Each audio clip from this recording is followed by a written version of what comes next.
As you know, mga kababayan, yung ating Pangulong BBM, nasa Amerika siya ngayon. Ayan po, Marcos arrives in San Francisco for the 30th APEC Summit. Ngayon, sinadobong siya ng napakaraming mga kababayan nating mga Pilipino na nagtatrabaho sa Amerika. So, para pa rin nasa kampanya yung ating Pangulong Bongbong, yung init mga kababayan ng pagtanggap sa kanya. Sabihan niya Mr. Maravillas ng mga critics, maraming ayaw sa ating Pangulong Bongbong sa Amerika.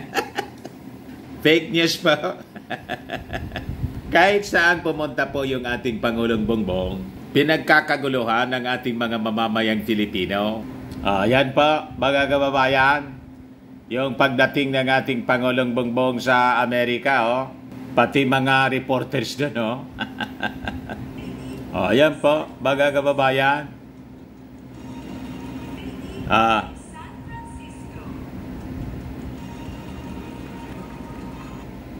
Diba?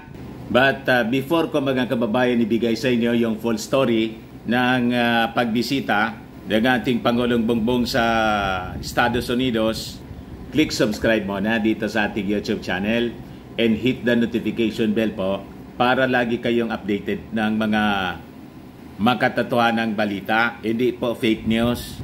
Like and share na rin po ninyo ng ating video para marami po yung makapanood. At wag na rin po ninyo mga kababayan na skip yung ating mga commercial ads para tuloy-tuloy ang pag-unlad ng Bagong Pilipinas. Sa mga naghahanap pala ng malinis at spacious fitness gym, punta lang po kayo sa aming Colossal Fitness Gym.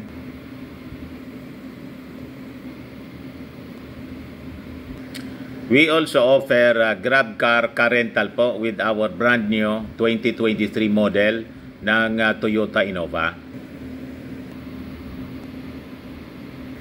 Tumatanggap din po kami ng booking for those who are planning to travel via PAL and Cebu Pacific and bills payment po for Meralco Bills, PLDT, etc.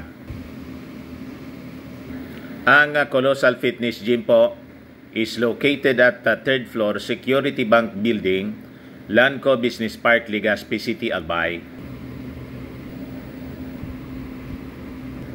For your inquiries, look for Jilon Maravillas. Contact number niya po 0966-802-0949.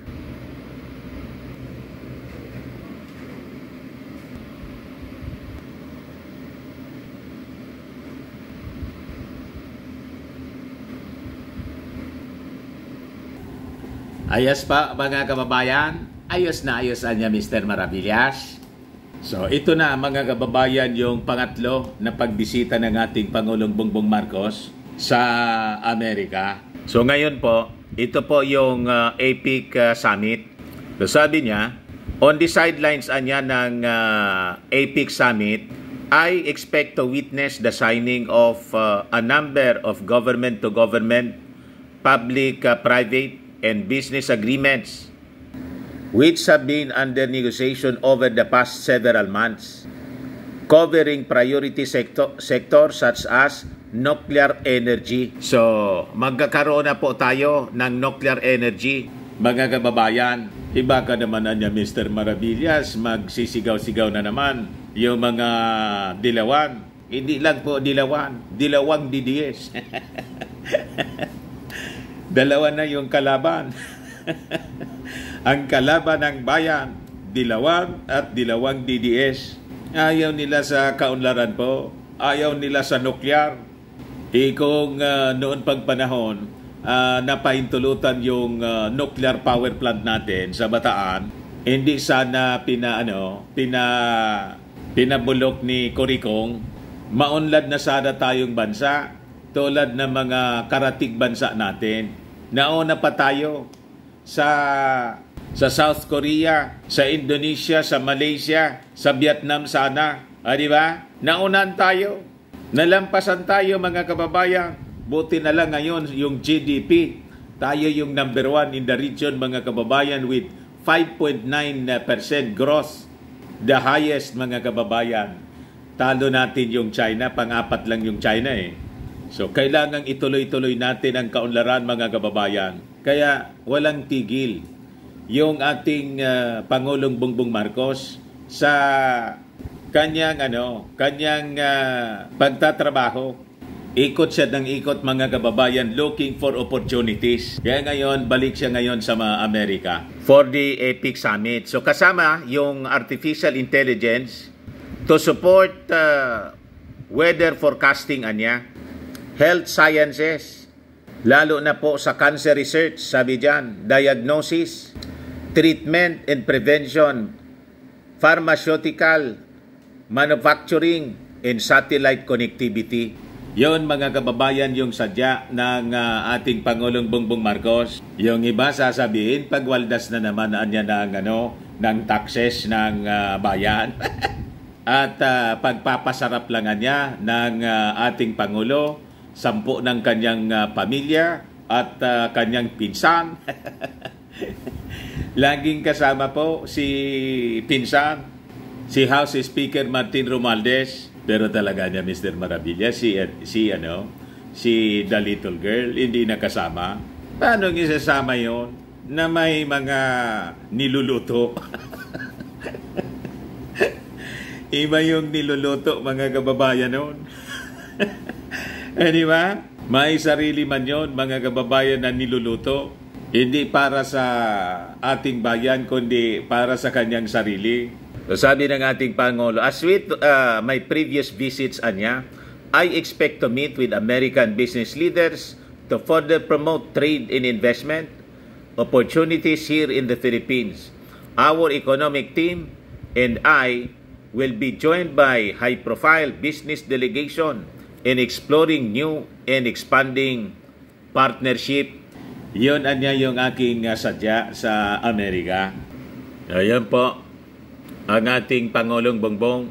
So, dagdag pa ng ating Pangulo na naimbita siya, mga kababayan, sa APEC Summit to deliver keynote remarks at the APEC CEO Summit on International Equity and Sustainability, at para ma-share din natin yung ating experience in ensuring inclusivity on its path to greening the economy.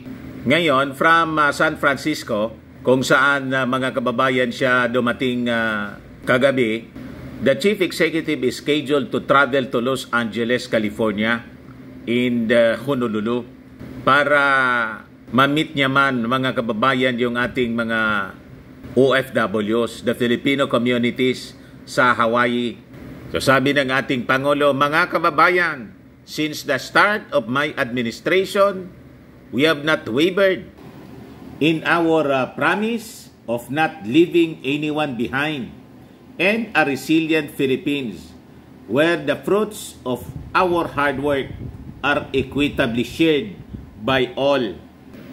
So, yung ating Pangulo nga Marcos emphasized the significance of dialogues with leaders from Asia-Pacific region, focusing anya on vital aspects such as bolstering the Philippines' food and energy security and empowering micro, small, and medium enterprises within the economic landscape. Para hindi lang po yung mga dati ng mga multinational companies yung lalong yumaman. Gusto niyang tulungan pati yung mga maliliit na negosyo.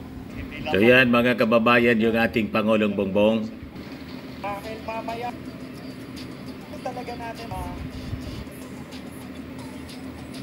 ba yan? Yung artista dito. Kaya maganda. Dandi ang ikalong Republika ng Pinas.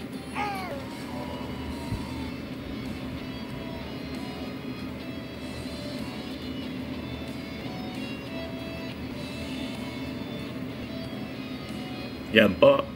Ang daming tao, mga kababayan, na dumalo. Ayan po. Kikita ninyo yung ating Pangulong Bongbong.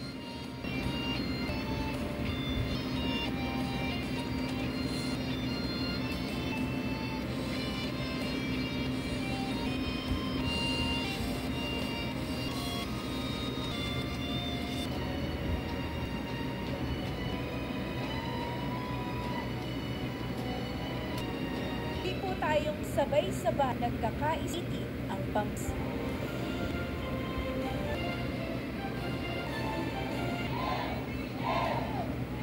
Di ba, mga kababayan? So, mainit siyang sinalubong ng mga taga San Francisco, California. Kahit nandun, mga kababayan, yung mga galamay ni Lawiswis Kawayan.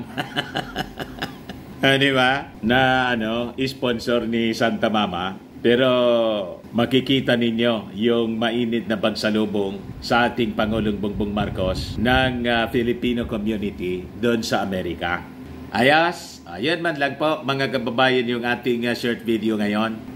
Baka lang gusto ninyo po itong itry. Firmax Firming and Lifting Cream. Pinapahid po sa mga pulses and affected area. Mainam po sa paninigas ng mga kaso-kasuan. Ito naman po, Automax Revitalizing Serum. Sa mukha naman po yung application. Anti-aging siya po. You will look 10 years younger than your age. Sa mga cancer patients naman po, baka lang gusto ninyo itong itry. Ningxia Red Mix Fruit Drink. Hindi man po siya gamot, food supplement siya. Kaya lang, gawa siya mga kababayan sa goji berry. Yung goji berry may anti-cancer properties. Yung mga inquiries ninyo po, dumiretso na lang kayo sa aming messenger sa Facebook para masagot namin agad. Ako po si Dante Maravillas. Bye-bye po. God bless.